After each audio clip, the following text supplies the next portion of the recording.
Ang kalawakan ng Gulf countries ay nagliyab na naman. Ito ay matapos makumpirma na ang Iran ay umatake na naman sa UAE. Maging barko ng South Korea ay nadamay. Nasunog ito dahil sa ginawang pag-atake ng IRGC. 3 Indian citizens sa UAE ang kumpirmadong sugatan. United States of America nagpalubog na naman ng barko ng Iran kahit na namamayagpag pa ang kanilang ceasefire. Yan ang ating pag-uusapan sa videong ito. Pero bago ang lahat ay huwag kalimutang mag-subscribe. Samahan mo na rin ng like ang videong ito at i-click ang notification bell. Napakalaki kasing tulong yan para sa aming mga content creators.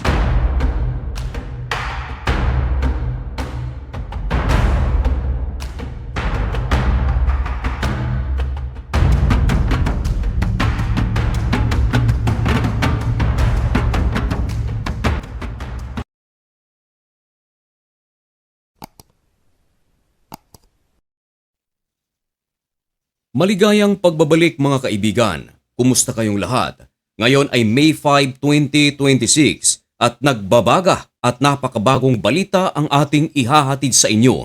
Ito ay tungkol sa pinakabagong kaguluhan na nangyayari sa pagitan ng Amerika, Iran, UAE. Kahit na namamayagpag pa ang ceasefire na sinimulan nito lamang nakaraang araw, pero araw-araw ay merong mga matitinding banta ang binibitawan ng magkabilang panig at ang matindi, hindi na banta ang nangyayari kundi mga pag-atake na. Kahapon, muling nagliyab ang kalangitan ng UAE sapagkat ang Iran, kumpirmado, nagsagawa na naman ng pag-atake. At upang patotohanan ang ating sinasabi, ipakita muna natin ang ating pruweba. Ibinalita ng The Jerusalem Post. Ang UAE talagang inatake mga kaibigan ng Iran at ang matindi, oil complex ng UAE ang target ng Iran. Maaaring hindi ito paniwalaan dahil ang nagbalita ay Jerusalem Post. Of course, papabor ito sa Israel. Pero bakit hindi natin tanungin ang isa sa mga pinagkakatiwalaang pinagkukunan ng balita sa Middle East, ang Iran International? Ganito ang kanilang headline: 3 Indian citizens injured in Iran drone attack on Fujairah Oil Complex. Parehas lang ng ibinabalita ang The Jerusalem Post at Iran International. Iilan lamang ito sa mga napakaraming nagbalita na talagang kinumpirma na ang Iran ay umatake sa UAE. Pero alam nyo ba mga kaibigan, sumagot ang Iran sa lumabas na balita sapagkat ang mga lumalabas na balita tinarget di umano ng Iran ang oil complex ng UAE. Ayon sa Iran, hindi raw nila target ang oil complex ng Fujairah. Pero ganun pa man mga kaibigan, aminin man ng Iran o hindi, maliwanag sa mga pahayag ng Iran na talagang kumpirmadong nagsagawa sila ng pag-atake. At ayon sa Defense Minister ng UAE, 3 sa mga missiles ng Iran ay inintercept ng kanilang air defense system, samantala ang pang-4 na missiles ng Iran ay bumagsak sa karagatan. Dagdag pa ng Defense Minister ng UAE, walang nasawi sa naturang pag-atake. Sa kabuuan, fully intercepted lahat ng mga ginawang pag-atake ng UAE. Pero sa kasamaang palad, kumpirmado, merong 3 Indian nationals na nasa UAE ang kumpirmadong sugatan. Galit na galit naman dito ang Prime Minister ng India na si Narendra Modi at kinundi na ang ginawang pag-atake ng Iran. Nagpapasalamat ang gobyerno ng UAE na sa pag-atake ng Iran ay walang nasawi. Wala ngang nasawi, pero ito ay isang maliwanag na mensahe na ang kaguluhan sa Middle East, sa West Asia, sa pagitan ng Amerika at ng Iran ay hindi pa natatapos. At ang patunay niyan, umatake nga ang Iran. At maliban sa pag-atake ng Iran sa UAE, umatake rin ang Iran sa isa sa mga barko ng South Korea na malapit sa Strait of Hormuz. Kumpirmado na sunog ang naturang barko pero walang nasawi. Galit na galit ang gobyerno ng South Korea sa naturang pag-atake ng Iran.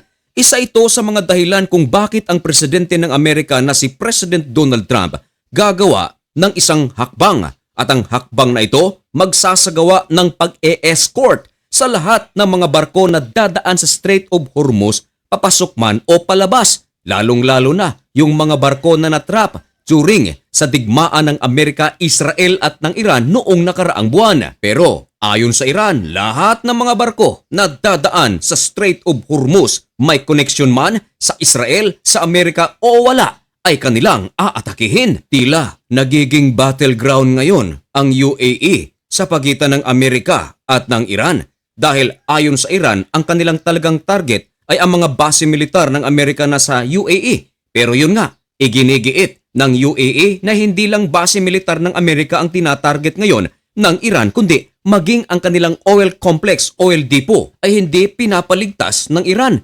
Pero malaking pasasalamat din ng UAE sa gobyerno ng Israel sapagkat nito lamang nakaraang araw ipinadala ni Benjamin Netanyahu ang isa sa mga sikat na interceptors ng Israel na tinatawag na Iron Dome Air Defense System. Ginawa ito ni Benjamin Netanyahu upang tulungan ang UAE na i-intercept lahat ng mga future attack na gagawin ng Iran sa loob mismo ng UAE. Marami ang naniniwala na isa sa mga nag-intercept sa mga missiles ng Iran papasok sa UAE ay ang Iron Dome ng Israel. Ayon sa UAE ay hindi nila kakalimutan ang ginawang tulong ng Israel sa kanilang bansa. Dagdag pa ng UAE na dito ay malalaman nila kung sino ang kanilang tunay na kaibigan. Lumalabas mga kaibigan na tila inaasar ng Iran itong si President Donald Trump. Bakit? Sapagkat nitong nakaraang araw, nag-anunsyo si President Donald Trump, marahil ay narinig mo rin ito. Sinabi ni Trump na tapos na ang gera nila laban sa Iran. Matapos ang pag-anonsyong ito, narinig ang kaliwat kanang mga pagsabog.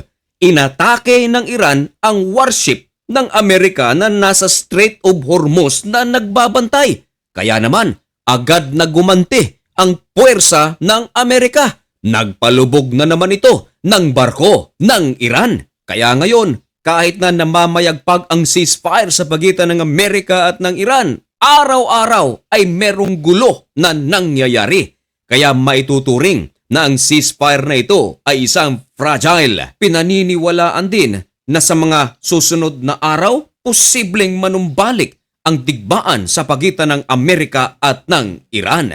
Nako, kailan pa kaya matatapos ang kaguluhang ito? Sana nga ay magkasundo na sila kung anuman ang mga susunod na kaganapan sa West Asia, sa Gulf countries, sa Israel, sa Amerika. Yan ay isa sa ating mga tututukan dito lang sa channel na ito. Kaya kung nais mong maging updated at kung gusto mo ang ganitong mga contents at kung bago ka lang sa channel na ito ay baka naman pwedeng makahingi ng kaunting pabor.